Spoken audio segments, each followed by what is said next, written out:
جامعة عمود مقالة بورما أيام مانتا وحي كلن قضى شرفها أو قبتي قدوميها عصب دوان لوسو مقعابي قبل كروضال مدن عبدو أحمد آير وحنا قضى شرفتان قبل كاللوغسو دويني قدوميها عصب قبل كان لوسو مقعابي كهضلي قدوميها جامعة عمود بروفيسور سليبان أحمد قوليد وحاونا قدوميها عصب قبل كان أوضال كسو دويني قبل كان إساقو الشيقيني جامعة وذا شقين بلارن ليلان دونتو هذه أدبان كسو دوينا وان خلص شقينينا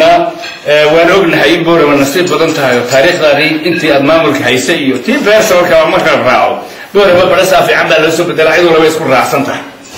waan rubnaa inay taasi ficiliyan noqon doonto karkadhu ma badna magaalooyinka maamul oo dhan karkadhiisu iska leeyahay iyo dadweyne ummadaan la aqoonsanayn baynu nahay oo iyadu istijaabinayso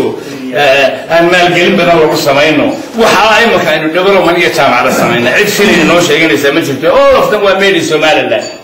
marka insha Allah inta joogtan deedna waxa lagu soo kordhin waa aragman lagu soo kordhin aragti ka duwan baad lagu soo kordhin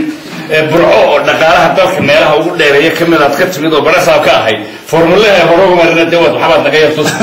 sidoo kale maayarka magaaladan Boorama Saleebaan Xasan Xadi oo isaguna kulankan ka hadlay ayaa waxa uu sheegay in dawladda hoose ee Boorama iyo jaamacadda Amuud ay leeyihiin xiriir qoto dheer isla markaana ay jaamacadda ka taageerto howlaha horumarineed ee dawladda hoose ay ka wada gudaha Boorama gudoomiyaha cusub ee gobolka Nowdal mudane Cabdo Axmed Aayar oo gabagabadii kulankan ka hadlay ayaa waxa uu mahadcelin balaaran u jeediyay gudoomiyaha jaamacadda Amuud iyo dhammaan howlwadeenada jaamacaddaasi wuxuuna sheegay inuu gobolkan yahay gobol lagu aqoonta isla markaana maamulkiisa cusub ee gobolkan ay si weyn ula shaqeyn doonaan horumarinta jaamacadan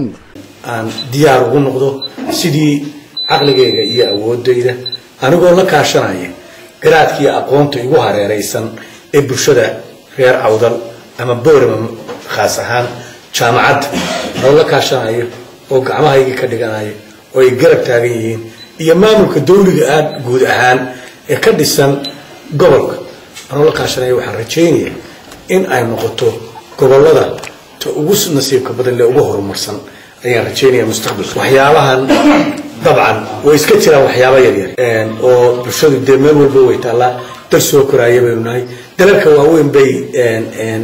differenceكو ويما ده يفرق بشر كهذه تشارو بحياة ويسكتنا لكن هو حنشعر إن أي حد يشير برشدن أقوند أي هكتا وأقوند النقطة wax walba iyadu xalka loo maro ay noqotaa Cabdi Fataax Ahmed Hadwanaag News magaalada Boorama